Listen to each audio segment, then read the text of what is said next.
सभी को नमस्कार। देववाणी व्याकरण पर आप सबका स्वागत है।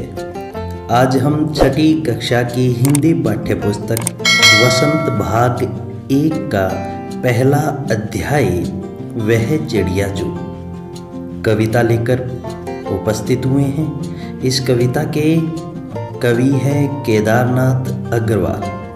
बहुत ही सुंदर और मधुर कविता है। एक कल्पना के माध्यम से कवि केदारनाथ अग्रवाल जी क्या कह रही हैं, आइए सबसे पहले हम कविता का सारांश पढ़ लेते हैं। वह चिड़िया जो कवि केदारनाथ अग्रवाल जी की प्रसिद्ध कविता है। इसमें उन्होंने नीले पंखों वाली चिड़िया के स्वभाव के बारे में बताया है। वह संतोषी है, अन्न से बहुत प्यार करती है। वह अपनेपन के साथ कंठ खोलकर पुराने घने वन में बेरोक गाती है, यानी उसे कोई रोकने वाला नहीं है। मुँह बोली है और एकांत में भी उमंग से रहती है, उमंग यानी जोश के साथ। वह उफनती नदी के विषय में जानते हुए भी जल की बूंदों को मोती की तरह चोंच में भर लाती है। उसे स्वयं पर गर्व है, गर्वीली है, वह साहसी है, उसे नदी से लगाव है। कवि ने अपने भीतर की कल्पित चिड़िया के माध्यम से मनुष्य के महत्वपूर्ण गुणों को उजागर किया है। आइए अब हम कविता पाठ कर लेते हैं। प्रथम पद का हम लयबद्ध गायन कर लेते हैं। वह चिड़िया जो चोंच मार कर दूध भरी झुंडी के दाने रुचि से रस से खा लेती है। वह छोटी संतोषी चिड़िया नीले पंखों वाली मैं हूँ। मुझे अन्न से बहुत प्यार है, मुझे अन्न से बहुत प्यार है। ये लय थी। आइए हम इस कविता की व्याख्या कर लेते हैं। प्रस्तुत कविता में कवि ने नीले पंखों वाली चिड़िया के बारे में बताया है। इस कविता में जो वर्णन हुआ है वो जो चिड़िया है उसकी विशेषता नीले पंखों के द्वारा बताई गई है। चिड़िया झुंडी के दाने जिसमें दूध भरा हुआ है। झुंडी के दाने होते हैं गेहूं और जौ की जो बाली होती है। जब वो दाने कच्चे होते हैं तो उन कच्चे दानों में दूध जैसा एक पदार्थ होता है। वो दूध भरा पदार्थ बहुत ही पसंद आता है चिड़िया को। उसे बहुत ही रुचि से खाती है, बड़े मज़े के साथ, इच्छा के साथ, स्वाद लेकर वो खाती है। उसे जो कुछ मिलता है उसी में संतोष कर लेती है, इसीलिए संतोषी चिड़िया कहा है। नीले पंखों वाली चिड़िया कहती है कि उसे अन्न से बहुत प्यार है। आइए दूसरे पद की चर्चा करते हैं। द्वितीय पद।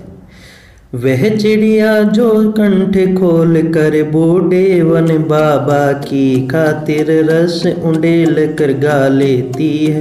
वह छोटी मुँह बोली चिड़िया नीले पंखों वाली मैं हूँ। मुझे विजन से बहुत प्यार है, मुझे विजन से बहुत प्यार है। आइए इस पद की व्याख्या करते हैं। व्याख्या। प्रस्तुत पंक्तियों में कवि केदारनाथ अग्रवाल जी ने नीले पंखों वाली चिड़िया के गायक रूप का वर्णन किया है, क्योंकि वो गाती है, बहुत ही मधुर गाती है, तो उसका इसमें वर्णन किया गया है। वह बूढ़े वन अर्थात बरगद पर बैठकर अपना मधुर गीत गाती है। यहाँ पर देखिए बूढ़े वन बाबा की खातिर। ये बूढ़े वन का बाबा किसको कहा है? बरगद को कहा है। बरगद को क्यों कहा है? क्योंकि बरगद का जो वृक्ष है वो बहुत लंबे समय तक हरा भरा रहता है, यानी उसकी आयु जो होती है वो बहुत लंबी होती है और उसके दाढ़ी भी आ जाती है जो धरती को छूती भी है। इसीलिए बरगद को बूढ़े वन बाबा कहा है। बैठकर अपना मधुर गीत गाती है। वह इन गीतों में रस उड़ेल देती है, नहीं रस भर देती है। वह नीले पंखों वाली चिड़िया छोटी और चहेती है, छोटी भी है और सबकी चहेती है, मुँह बोली है, जो विजन से बहुत प्यार करती है। विजन होता है एकांत। आइए हम तीसरे पद की चर्चा कर लेते हैं। तृतीय पद। वह चिड़िया जो चोंच मार कर चढ़ी नदी का दिल टटोल कर जल का मोती ले जाती है। वह छोटी गर्वीली चिड़िया नीले पंखों वाली मैं हूँ, मुझे नदी से बहुत प्यार है, मुझे नदी से बहुत प्यार है। आइए व्याख्या कर लेते हैं। प्रस्तुत पंक्तियों में कवि ने नीले पंखों वाली एक ऐसी चिड़िया का वर्णन किया है जो उफनती नदी के बीचों बीच जाकर जल के मोती सी बूंदों को चोंच में भर लेती है। इस पद में यह बात बताई गई है कि जो चिड़िया है वो गर्वीली है, यानी गर्व वाली है, और वो चढ़ी हुई नदी में जब पानी का उफान बढ़ जाता है, यानी पानी का बहाव तेज हो जाता है, तब भी ये चिड़िया उस नदी के बीच में से एक मोती की तरह बूंद को अपनी चोंच में भरकर ले आती है। चिड़िया को स्वयं पर बहुत ही गर्व रहता है। नीले पंखों वाली चिड़िया को नदी से भी बहुत प्यार है। आइए अब हम इस कविता के प्रश्नोत्तर कर लेते हैं। पहला प्रश्न, कविता पढ़कर तुम्हारे मन में चिड़िया का जो चित्र उभरता है उस चित्र को कागज पर बनाओ। आपको ये चित्र कॉपी पर बनाना है, लेकिन इस चित्र हम बनाए कैसे, इससे पहले हम चित्रण किया है। हम कल्पना करते हैं कि हमें ऐसा चित्र बनाना है, तो हम यहाँ पर चित्रण दे रहे हैं। कविता पढ़कर जो चित्र मन में उभरता है उस चित्र का चित्रण निम्नलिखित है। चिड़िया बहुत ही आकर्षक नीले पंखों वाली है। वह बहुत ही साहसी है जो उफनती नदी में जाकर मोती रूपी जल ले आती है। वह बूढ़े बरगद पर बैठकर गीत गाती है। वह अन्न, विजन और नदी से प्यार करती है। हमने तीनों पद में पढ़ा था। पहला पद आया था जिसमें उसको अन्न से प्रेम है, प्यार है। दूसरे पद में उसे विजन से प्यार है, और तीसरे पद में हमने पढ़ा था कि नदी से भी उसे बहुत प्यार है। चित्र भी बनाए, साथ में आपको चिड़िया का चित्र भी बनाना है जो हमने यहाँ पर चित्रण किया है। तुम्हें कविता का कोई और शीर्षक देना हो तो क्या शीर्षक देना चाहोगे? उपयुक्त शीर्षक सोच कर लिखो। इसके दो शीर्षक हो सकते हैं, पहला संतोषी चिड़िया और दूसरा मुंह बोली चिड़िया। ये दो शीर्षक इसके हो सकते हैं। आइए हम तीसरे प्रश्न की चर्चा करते हैं।